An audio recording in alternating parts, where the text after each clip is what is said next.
ज्योति जगाने वाला।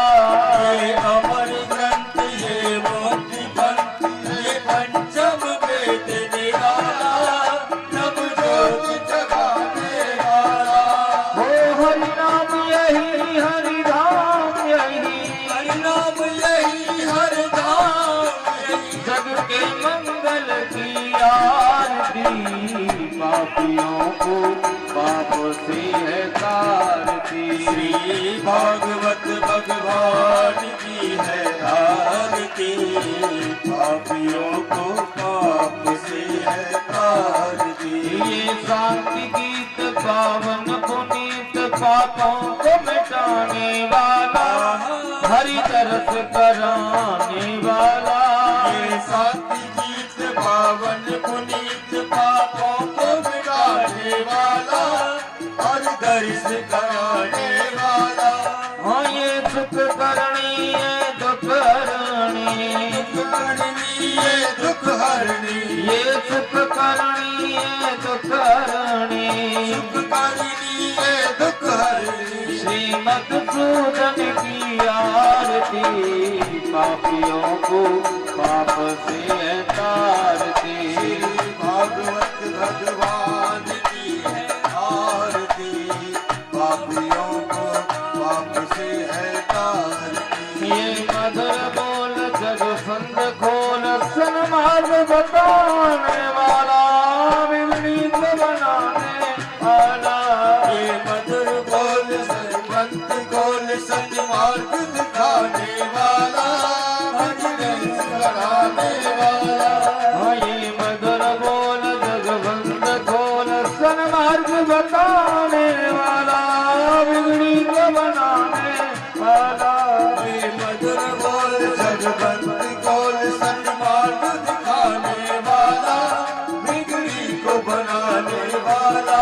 हाँ श्री राम यही घनश्याम यही, राम यही घनश्याम यही, श्री राम यही घनश्याम यही। राम यही घनश्याम यही। प्रभु की महिमा की आरती, पापियों को पाप से तारती। भागवत भगवान की है आरती। पापियों को पाप से है तारती। श्री भागवत भगवान की है आरती, पापियों को पाप से है तारती। ओम जलीन शीतलीकरण मंत्र वंदनम माम देव शांति शांति पृथ्वी शांति राम शांति लोक देव शांति वनस्पति शांति विश्व देवाः शांति ब्रह्मा शांति सर्वगुण शांति शांतिरेव शांति सामा शांतिरेव। नाना सुगंध पुष्पाणि यथा कालोद्भवानि च पुष्पाञ्जलिर्मया दत्ता श्रीमद्भागवत महापुराण पुरुषोत्तमाय नमः। बोलो श्रीमद्भागवत महापुराण की जय हो। और ये तो की साइड चार्जर लगा बाग डेंगा लगाओ ना श्याम जय श्री राधे।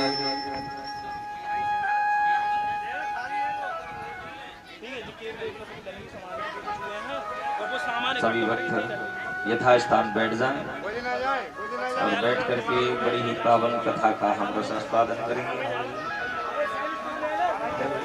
श्री राधे श्री राधे श्री राधे।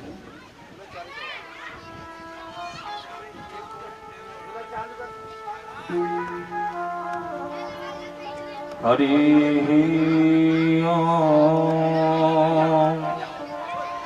स्वस्ति श्री गणेशाय नमः। स्वस्ति श्री गणेशाय नमः। श्री सरस्वत्यै नमः। लंबोदरम परम सुंदरमेकदंतम रक्तांबरम त्रिनयनम परमं पवित्रम ओते दिवाकर निवोज्वल कांतिकांतम विघ्नेश्वरं सकलविघ्नहरं नमामि। ध्येयं सदा परिभवग्नमभीष्टदोषं तीर्थास्पदं शिवविरञ्चिनुतं शरण्यम् हृद्यार्तेऽहं प्रणतपालववाप्तिपोतम् वन्दे महापुरुषते चरणारविन्दम्।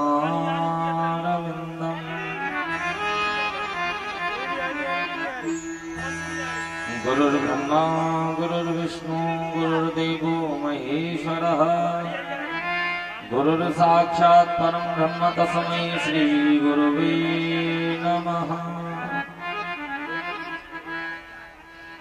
भक्ति भक्ति भगवंत गुरु चतुर्नाम बपुए इनके पद वंदन किए ना सही विघ्न देवगण जनर नाग भग प्रीत विदर गंधर्व बंदो किन्नर रजनी चर कृपा करो अवसर। सद्गुरुदेव भगवान की जय हो। श्रीमद्भागवत महापुराण की जय हो। जय जय श्री राधे श्याम।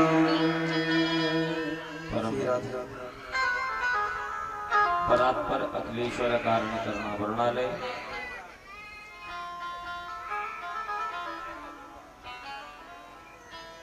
भक्त वांछा कल्पतरु तड़ित तुलिंद पीतांबरधारी श्री बालकृष्ण लाल की वांग्मय प्रतिमूर्ति स्वरूपा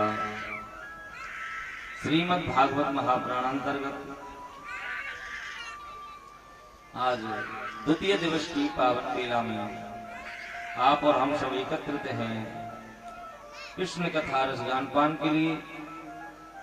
तो कथा में प्रवेश करने से मन वाणी को पवित्र करने हेतु कुछ क्षण भगवान नाम संकीर्तन, उसके बाद में कथा में प्रवेश करेंगे।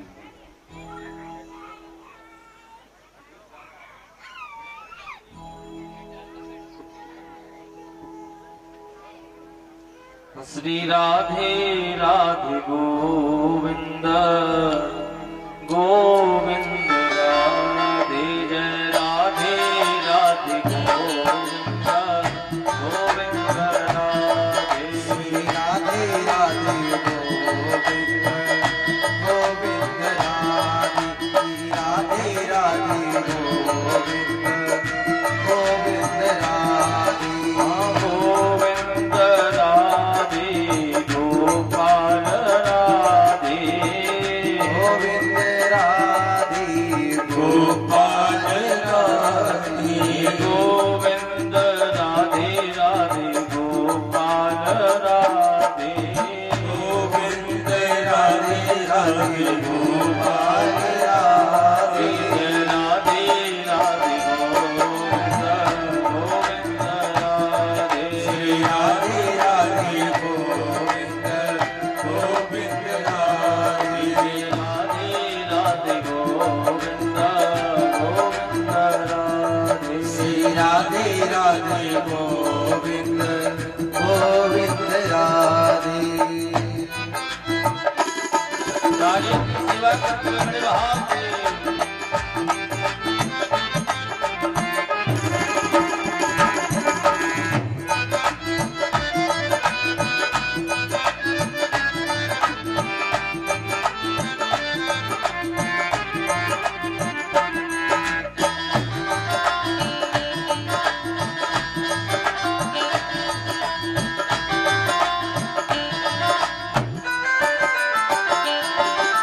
गोविंद राधे गोपाल राधे।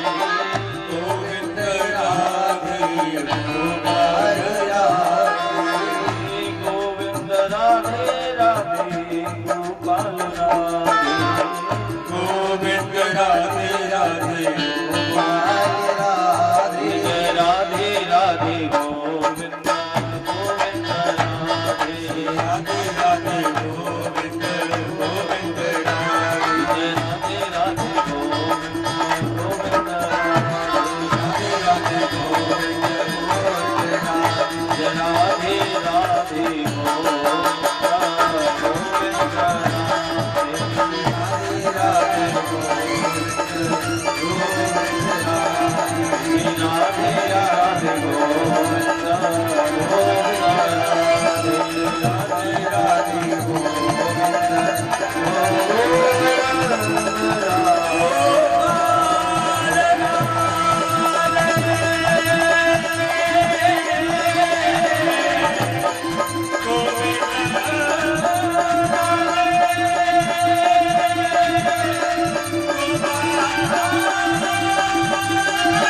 जय जय श्री राधे श्याम। कल सायकालीन सत्र में आप और हम सब ने मिलकर के बड़ी ही सुंदर भागवत जी के महात्म का रसास्वादन किया कि किस प्रकार भागवत की कथा श्रवण करने से हमें किस फल की प्राप्ति होती है। परिक्रमा करने से हमें क्या फल मिलता है, भागवत जी का दर्शन करने से हमें क्या फल मिलता है, ये कल हमने बड़े ही भाव श्रद्धा से श्रवण किया। सेवनात् श्रवणात् पाठात् दर्शनात् पापनाशिनी। भागवत जी का बड़ा सुंदर महात्मा है। भागवत महापुराण के दर्शन करने मात्र से,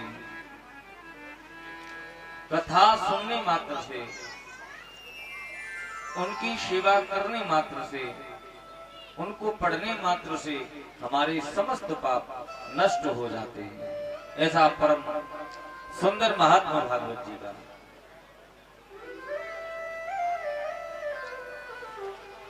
और हमें सदा सर्वदा श्रवण करनी चाहिए, क्योंकि कल आपने महात्मा की कथा में श्रवण किया कि जब राजा परीक्षित को श्राप लगा और सुखदेव भगवान उनको कथा श्रवण करा रहे थे, तो देवता आए अमृत का कलश लेकर के कि आप इन्हें अमृत पान करा दो और इसके बदले में हमें भागवत की कथा का रसास्वादन करा दो। लेकिन सुखदेव जी महाराज ने उनको अभक्त समझा और उनको कथा का दान नहीं दिया। अभक्ता तास्य विज्ञाय न ददौ स कथामृतम्। श्रीमद् भागवतीं वार्ता सुराणामपि दुर्लभः। इसलिए ये देव दुर्लभ पावन भागवत की कथा हमें आज श्रवण करने के लिए प्राप्त हो रही है, तो हम बड़भागी हैं।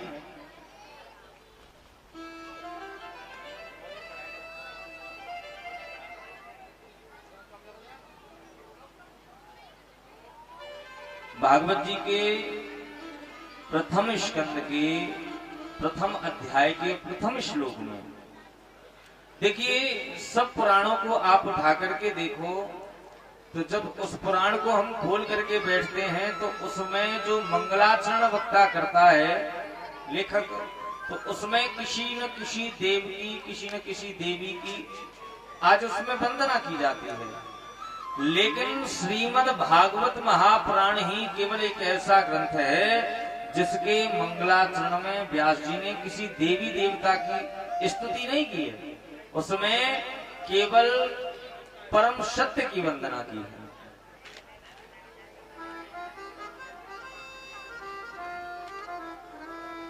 जन्माद्यस्य यतोऽन्वयादितरतः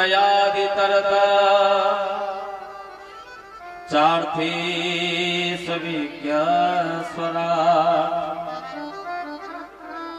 तेने ब्रह्म हृदय आदि कवये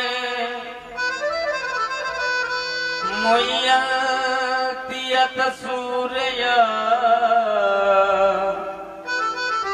तेजो वारिमृदां यथा विनिमयो यत्र त्रिसर्गो मृषाम् धाम्ना स्वेन सदा निरस्तकुहकम् सत्यं परं धीमहि। प्रथम श्लोक में आज भाव दर्शाया वेद व्यास जी ने।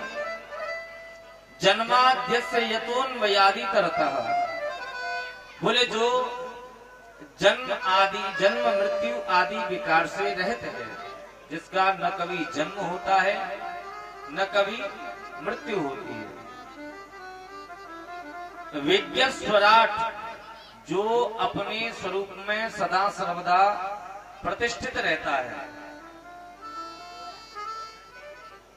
जिसने ब्रह्मा आदि देवताओं को भी ज्ञान प्रदान किया है, ज्ञान का प्रतिपादन करके बताता है, और जिसकी माया से बड़े बड़े सूरवीर महान संत भी मोहे हुए रहते हैं। मुह्यन्ति यत् सूर्य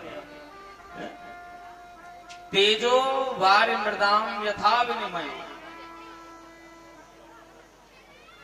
यत्र त्रिसर्गो मृषाम धामना स्वेन सदा निरस्त कुहकम तापत्रय सत्यम परम धीमहि।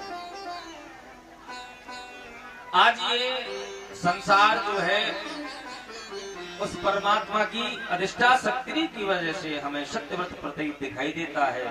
ऐसे परम सत्य की हम वंदना करते हैं। बोले महाराज, यहाँ एक प्रश्न हुआ कि वेद व्यास जी ने भागवत जी के प्रथम श्लोक में सत्य की ही वंदना क्यों की?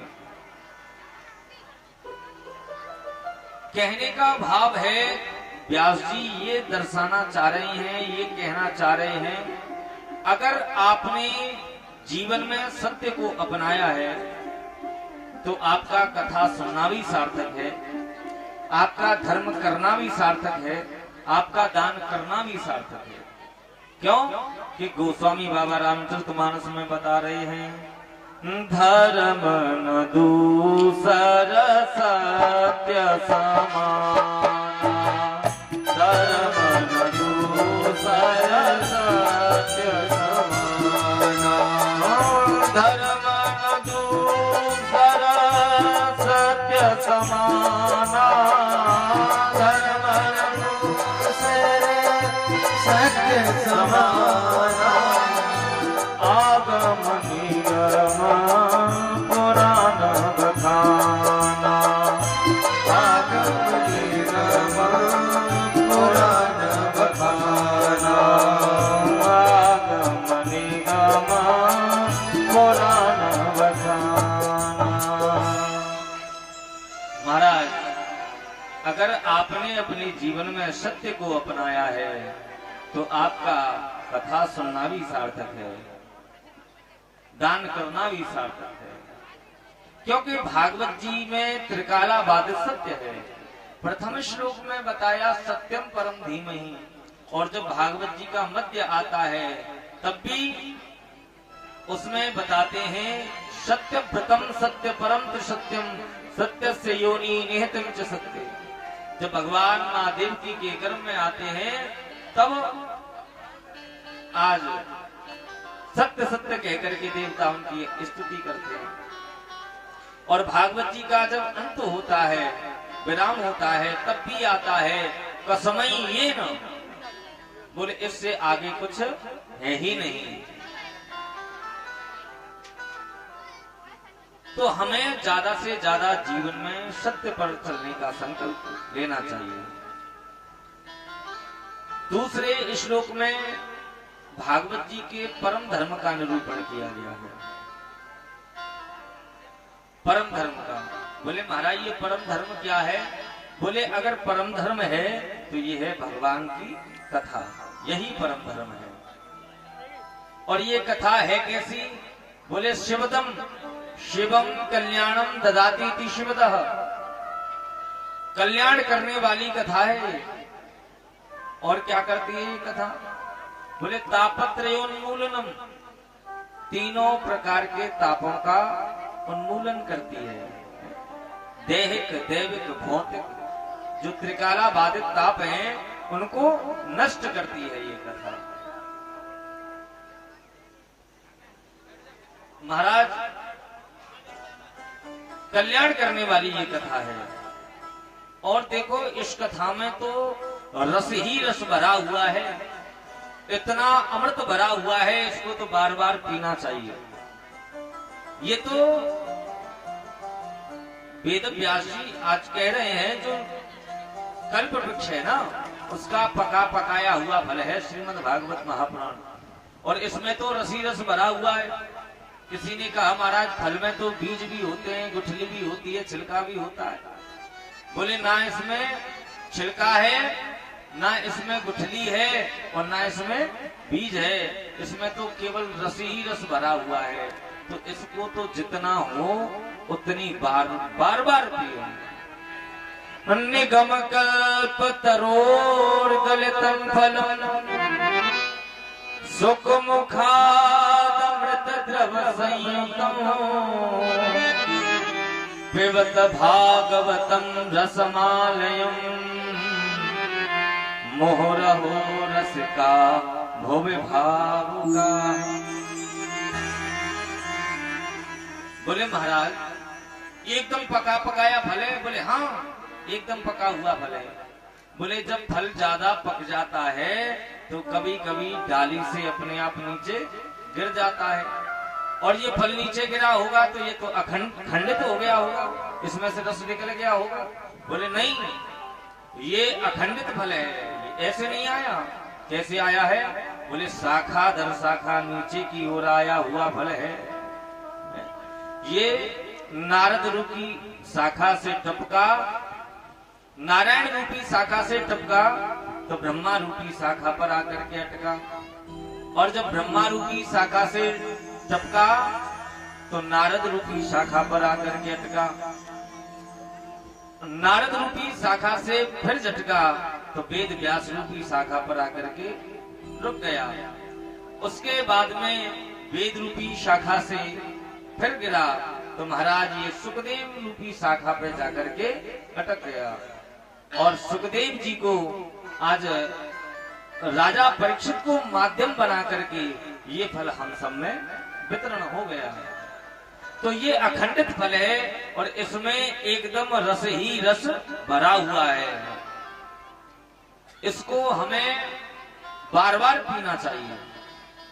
बोले महाराज कितनी बार पिए? बोले अभी अटेर में हुई थी अंकुश तिवारी जी की कथा, अभी महाराज भिंड में चल रही थी,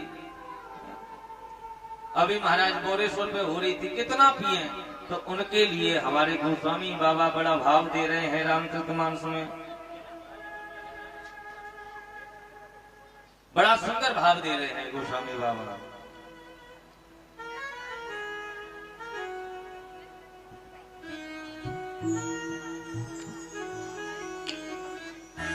रामचरित जी सुनत अघाई, रामचरित जी सुनत अघाई, रामचरित जी सुनत अघाई, रामचरित जी सुनत अघाई, रस विषेक जा नाते नाही, रस विशेष जा नाते नाही।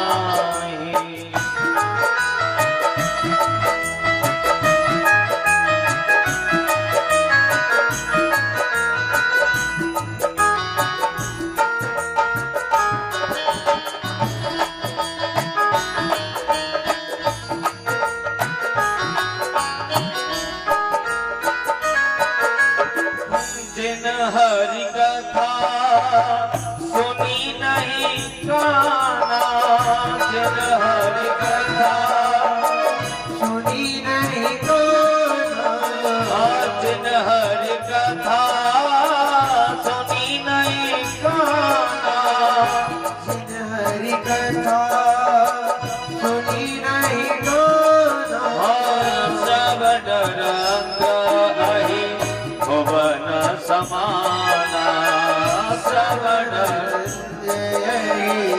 अवध समाना, श्रवण भुवन समाना। गोस्वामी बाबा रामचरितमानस में कह रहे हैं, बोले जिन हरि कथा सुनी नहीं काना, श्रवण रंध्र अहे भवन समाना। और बोले जो कथा को सुनते सुनते कह जाएं कि महाराज कितना सुने, अरे अभी वहां हुई थी वहां हुई थी, तो बाबा उनके लिए कह रहे हैं कि जो व्यक्ति अपने मुंह से ये कह गया कितनी सुने और कहाँ सुने, तो समझो उसने उस कथा की रस को अभी जाना ही नहीं है। और जिन्होंने कभी कथा सुनी ही नहीं, तो उनके कान जो है सर्प के बिल के समान हैं। अरे ये तो ऐसी पावन कथा है जिसको हमें बार बार श्रवण करना चाहिए।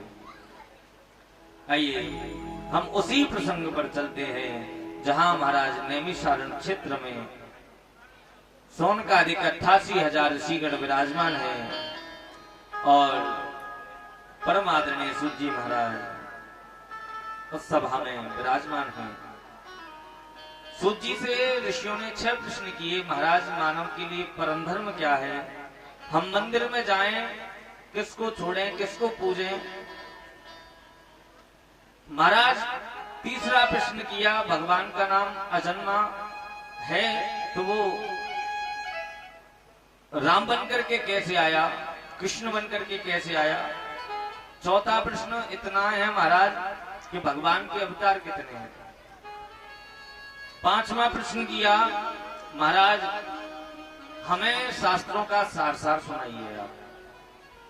और छठवां प्रश्न किया कि भगवान कहते हैं, सूची महाराज से ऋषि कहने लगे कि धर्म की स्थापना के लिए मैं पृथ्वी पर अवतरित होकर के आता हूं।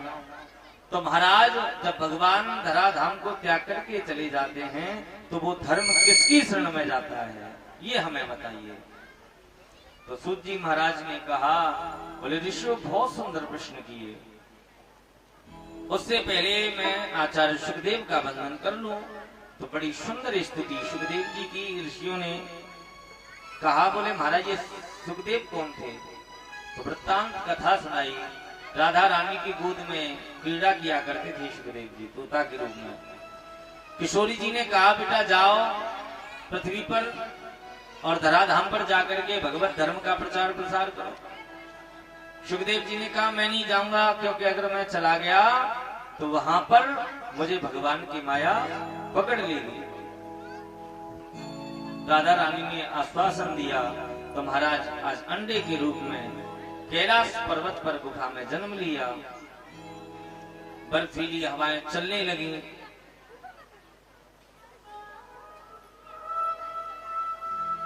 बर्फीली हवाएं जब चलने लगी अंडा फूट गया। नारद जी के मन में बड़ी चिंता हुई, भाई सुखदेव का प्राकट्य होना चाहिए। नारद जी आए,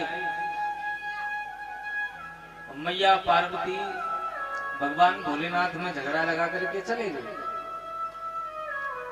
मैया पार्वती ने जिद की मुझे अमर कथा सुना। भगवान भोलेनाथ ने उस गुफा में मैया पार्वती को ले गए। महाराज उस गुफा में कुछ भी नहीं था, मैया पार्वती भगवान भोलेनाथ के अलावा। और जब कथा का वाचन किया तो उस कथा के प्रभाव से वो अंडा साबित हुआ, उसमें जीव का प्रादुर्भाव हो गया अंडे में। उसमें से जीव प्रकट होकर के कथा का रसास्वादन करने लगा। छठवें दिन मैया पार्वती को नींद आ गई तो मैया के बदले में वो तोता हुंकरा देने लग गया।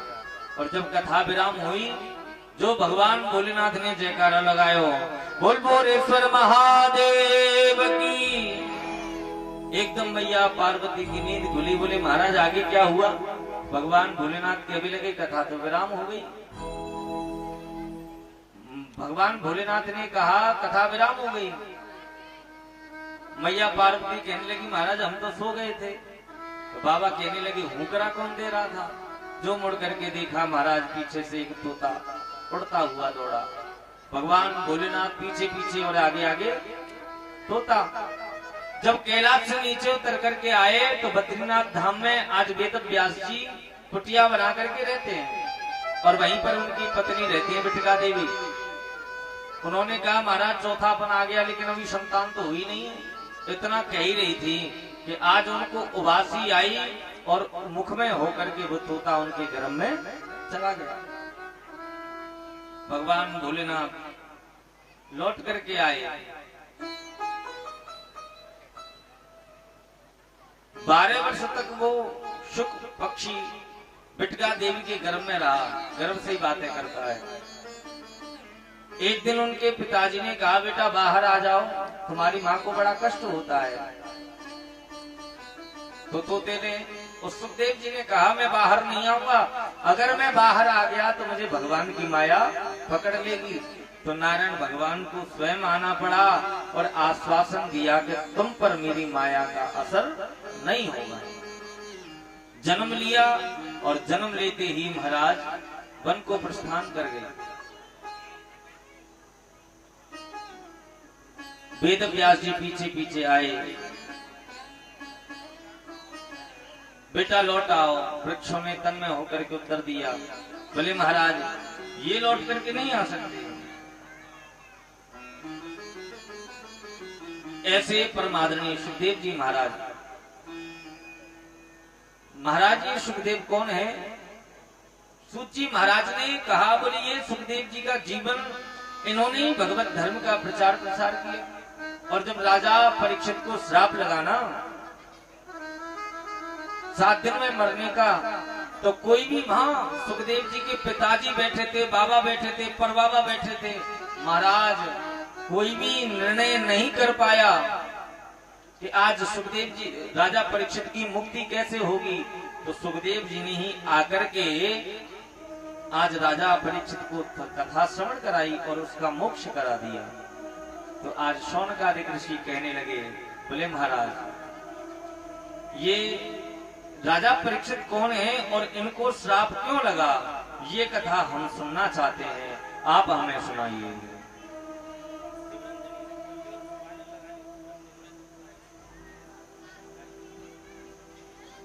तो बात उस समय की है, सूत जी महाराज वर्णन कर रहे हैं।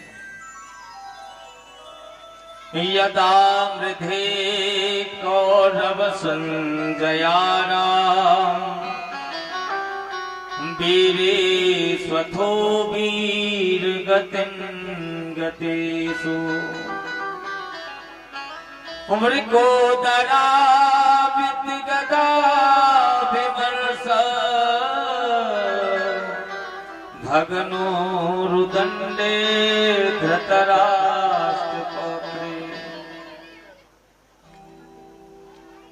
यदा मृधे कौरव संजयानाम,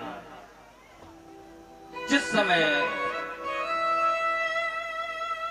कौरव और पांडवों में भीषण महाभारत का युद्ध हुआ, आज समस्त कौरवों को पांडवों ने परास्त कर दिया, दुर्योधन की जंगा को तोड़ दिया। दुर्योधन आज महाराज पड़ा हुआ है रणभूमि में और पड़ा आज रुदन कर रहा है।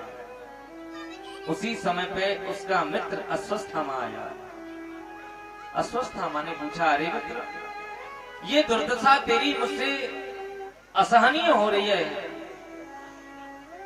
इसको मैं सहन नहीं कर पा रहा हूं। आज दुर्योधन कहने लगा, बोले क्या बताओ मित्र, आज मेरे मन में बड़ा क्लेश है। आज हम 100 भाई थे और 100 में से एक भी जीवित नहीं बचा है। मैं हूं तो मेरा भी थोड़ी बहुत देर में प्राणांत हो ही जाएगा, लेकिन हमारे दुश्मन पांडव 5 भाई थे और आज 5 के 5 जीवित हैं।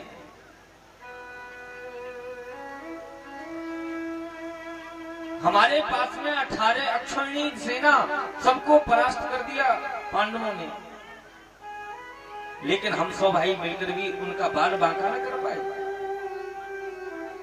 आज मेरी अंतिम इच्छा तो यही है कि मैं पांडवों के कटे हुए सिर देखना चाहता हूं। दुर्योधन ने अश्वस्थामा के सामने अपनी इच्छा को प्रकट किया। महाराज अश्वस्थामा ने कहा, बोले अरे मित्र कैसी बात कर रहा है, जो काम तुम 100 भाई मिलकर के न कर पाए वो मैं अकेला मिलकर के कर दूंगा। अकेला कैसे? काक उलूक अन्याय का दृष्टांत दिया। बोले मैं जब सोते हुए पांडवों के सिर को काट करके ले आऊंगा। दुर्योधन ने कहा ये अन्याय है, ऐसा नहीं होना चाहिए। लेकिन अश्वस्थामा ने कहा आपत्ति काले मर्यादा नास्ति। अश्वस्थामा गया। इधर में महाराज आज विजय की रात्रि थी। शिविर में पांडवों बैठे हुए थे। द्वारकाधीश आए, पांडवों से कहा, बोले पांडवों आज रात्रि भर तुमको विश्राम नहीं करना चाहिए, सजग रहना चाहिए, क्योंकि आज तुमने विजय को प्राप्त किया है तो सामने वाले दुश्मन को भी कमजोर नहीं समझना चाहिए। और पांडवों को अपने साथ लिया और बाहर शिविर से निकल गए। लेकिन उसी सैया पर महाराज आज द्रौपदी के 5 पुत्र सोते हुए रह गए। वो दुष्ट अश्वस्थामा आया और आकर के अश्वस्थामा ने उन सोते हुए द्रौपदी के 5 पुत्रों के सिरों को काट लिया और काट करके आज अपने अंग वस्त्र में डाल करके ले गया। दुर्योधन के पास जा पहुंचा और बड़ी प्रसन्नता के साथ दुर्योधन से कहने लगा, बोले अरे मित्र दुर्योधन, अरे देख जो काम तुम 100 भाई मिलकर के नहीं कर पाए वो मैंने एक अकेले ने कर दिया। दुर्योधन कहने लगा, अरे वाह सच कह रहा है मित्र। बोले हाँ देख मैं 5 के सिर काट करके लाया हूं। दुर्योधन ने कहा, ला मित्र मुझे दिखा तो सही, एक सिर मुझे तो दे। और जो एक सिर दुर्योधन ने अपने हाथ में लिया और जो महाराज थोड़ा सा उसको दबाया है तो दुर्योधन की 5 उंगलियां उस सिर में धंस गईं। आज दुर्योधन कहने लगा, अरे दुष्ट अश्वस्थामा तूने ये क्या किया? अरे ये पांडवों के सिर नहीं है, अरे ये तो तूने आज द्रौपदी के 5 पुत्रों को मार दिया है, ये उनके सिर काट करके ले आया तू। महाराज विलाप करता करता करता करता दुर्योधन मृत्यु को प्राप्त कर गया। इधर में अश्वस्थामा को भय व्याप्त हो गया। बोले अर्जुन को अगर पता चल गया कि ये कर्म मेरा है तो वो मुझे जीवित नहीं छोड़ेगा। जाकर के जल में छिप गया। आप दर्शन करें महाराज। भोर हुआ और भोर होते ही जब मां द्रौपदी उस शिविर में पधारी है और जब शिविर में प्रवेश किया तो महाराज सैया पर आज रक्त से लथपथ हुए शव पड़े हुए हैं। बड़ा भयानक दृश्य देख करके आज द्रौपदी की चीख निकल गई और दहाड़ मार मार करके रोने लगी। द्रौपदी की जब चीख निकली है सब पांडव दौड़े दौड़े आए, द्वारकाधीश पधारे हैं। आज वहां कुंती आई और सबने उस दृश्य को देखा। महाराज सबके नेत्र सजल हो गए। आज द्रौपदी कहती हैं, बोले अरे मेरे इन बालकों ने किसी का क्या बिगाड़ा था? मेरे 5 पुत्रों को मार दिया। अरे इनका क्या दोष था? अरे इनका किसी से क्या वैर था? आज इन्हें किस कर्म की सजा मिली है?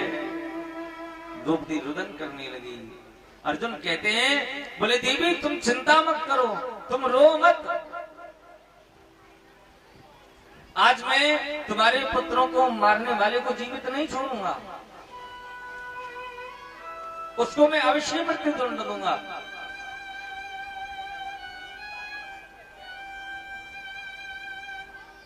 आज दर्शन करें किसी मां के आंखों के सामने महाराज थोड़ी सी किसी बालक को चोट लग जाए तो मां को कितना कष्ट होता है। लेकिन आज द्रौपदी के नेत्रों के सामने उसके 5-5 बालकों के शव पड़े हुए हैं, उसे कितना कष्ट हुआ होगा। अर्जुन ने द्वारकाधीश को साथ में लिया। पता चला कि ये कर्म अश्वस्थामा ने किया है तो उसकी खोज में निकल पड़े।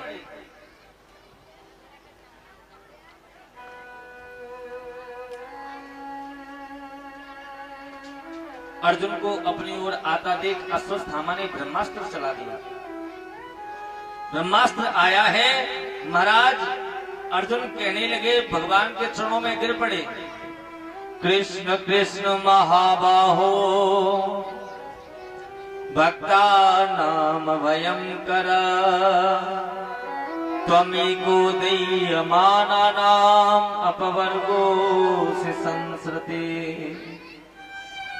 अर्जुन ने कहा बोले द्वारकाधीश मेरी रक्षा करो, अरे कृष्ण मेरी रक्षा करो, अरे ये ब्रह्मास्त्र मेरी ओर आ रहा है, ये मुझे जला करके भस्म कर देगा।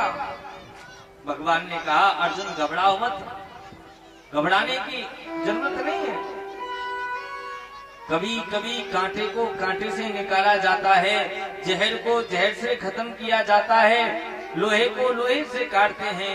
उसी प्रकार आज ब्रह्मास्त्र की काट भी ब्रह्मास्त्र ही है।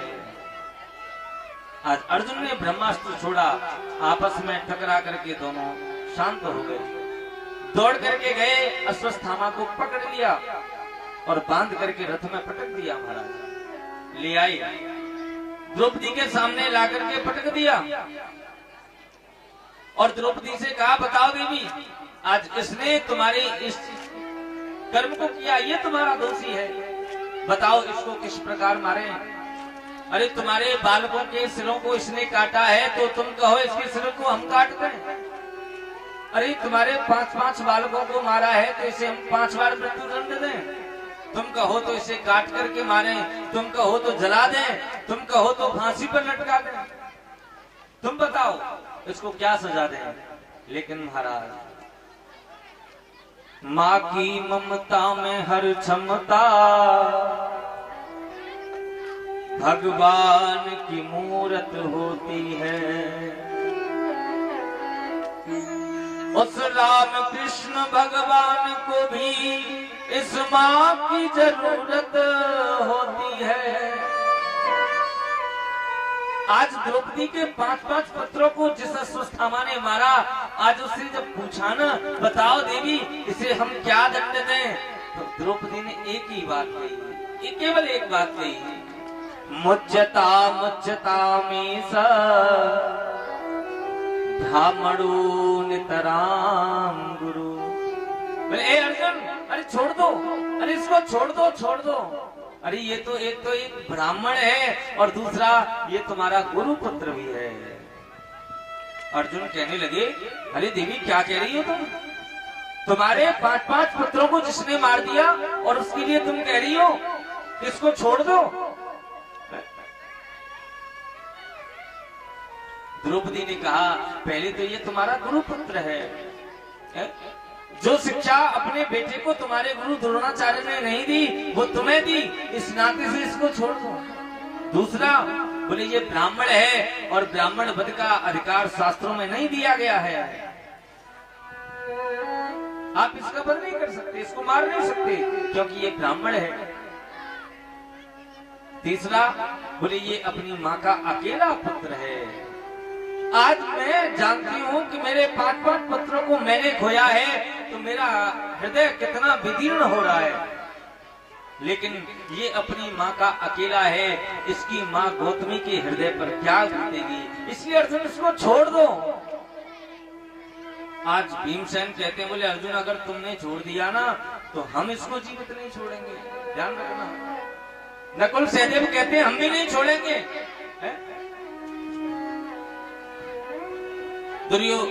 युधिष्ठिर जी से पूछा भैया क्या करें, बोले जो धर्म शास्त्र के अनुसार हो वही इसको आज दंड दिया जाए। महाराज द्वारकाधीश से पूछा तो उन्होंने कहा ब्रह्म बंधुर न हंतव्य आतताई बदारण। बोले ब्राह्मण का वध नहीं करना चाहिए, लेकिन आतताई कोई भी हो उसको छोड़ना नहीं चाहिए। आज इसको मारो भी, छोड़ो भी मत, मारो भी मत। महाराज ऐसा कहा। ब्राह्मण वध का अधिकार बताया कि ब्राह्मण को समाज में अपमानित करके समाज से बहिष्कृत कर देना ये उसका वध है। उसके जनेऊ को तोड़ देना, शिखा सूत्र को काट देना ये उसके वध के समान है। और पांडवों ने क्या किया, अश्वत्थामा की मणि को बाहर निकाल लिया और महाराज सिर मुड़वा करके आज इसकी शिखा को काट करके नगर से बाहर निकाल दिया।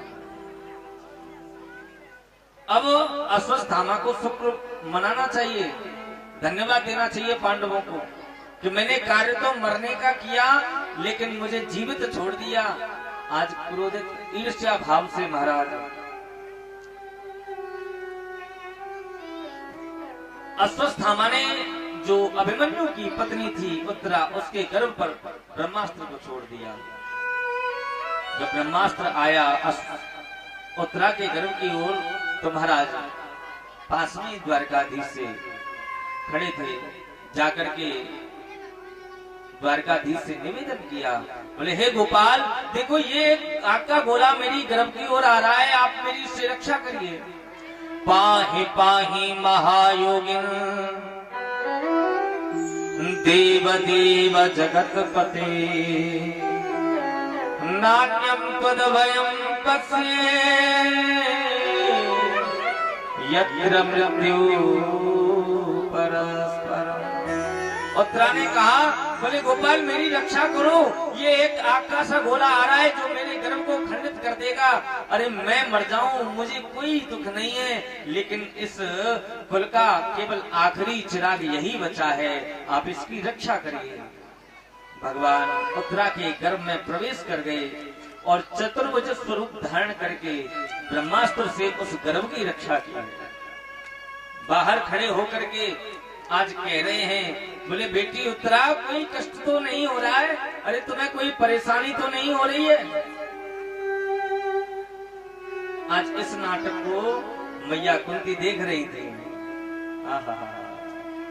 गर्भ की रक्षा की। तो आज मैया कुंती ने कहा बोले अरे वाह गोपाल, अरे अभिनय करना तो कोई आपसे सीखे, आप अभिनय में इस तरह लीन हो जाते हो कि आपके अभिनय को कोई पहचान नहीं पाता है। अरे आप तो परब्रह्म हो, भगवान हो। कन्हैया कहने लगे अरे हुआ तुम्हें कहा है गयो, अरे मैं भगवान कहाँ हूँ, मैं तो तुम्हारे भैया वसुदेव को छोड़ा कन्हैया हूँ, कृष्ण हूँ। महाराज भगवान ने कहा बोले नहीं हुआ, मैं आपका भतीजा हूं। अब आगे की कथा आप पूज्य व्यास जी के मुखारबिंद से श्रवण करेंगे। आइए 2 मिनट भगवान नाम संकीर्तन, उसके बाद में आनंद लेंगे। अरे राधा नाम आधार परम धन, राधा नाम आधार,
गुरुर्देव महेश्वरा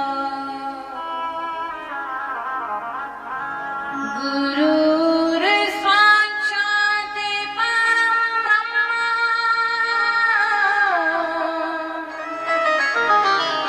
तस्मै श्री गुरुवे नमः।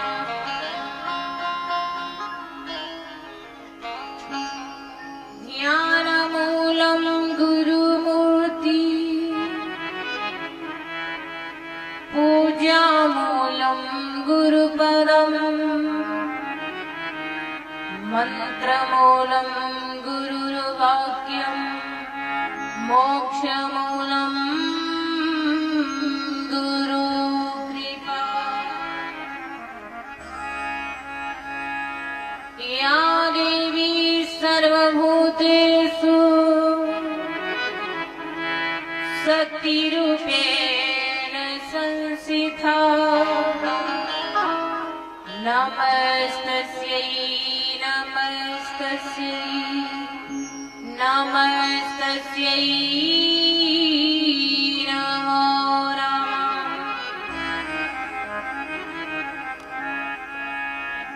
सच्चिदानन्दरूपाय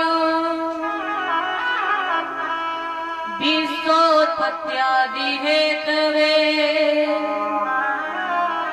तापत्रय विनाशाय श्रीकृष्णाय वयं नमः। नमो नमो विघ्नेश्वरी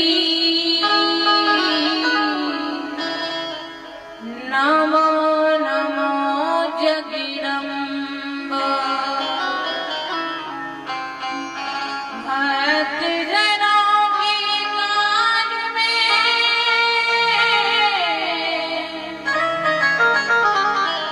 मां करती नहीं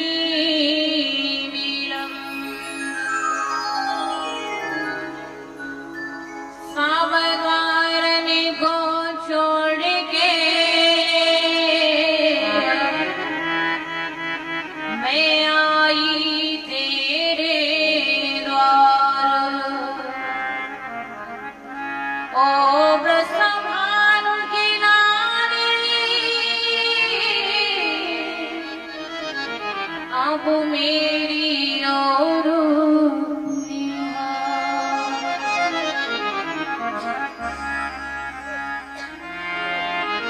बोली वृंदावन बिहारी लाल की जय हो भागवत महापुराण की जय हो। तो सर्वप्रथम सभी भक्त बड़े भाव से 2 शब्दों में हरि नाम संकीर्तन करें। उसके बाद हम सब कथा में प्रवेश करेंगे। तो भाव से मिलकर सभी बोलेंगे।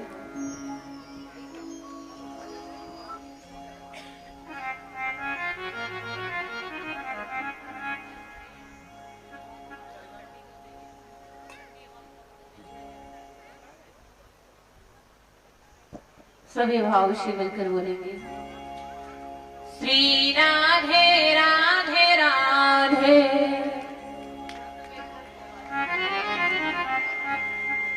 श्री राधे राधे राधे गोविंद राधे राधे राधे राधे गोविंद राधे श्री राधे राधे राधे। श्री राधे राधे राधे गोविंद राधे राधे राधे राधे गोविंद राधे श्री राधे राधे राधे। तालियां बजाते हो आप सब बोले।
नहलाओ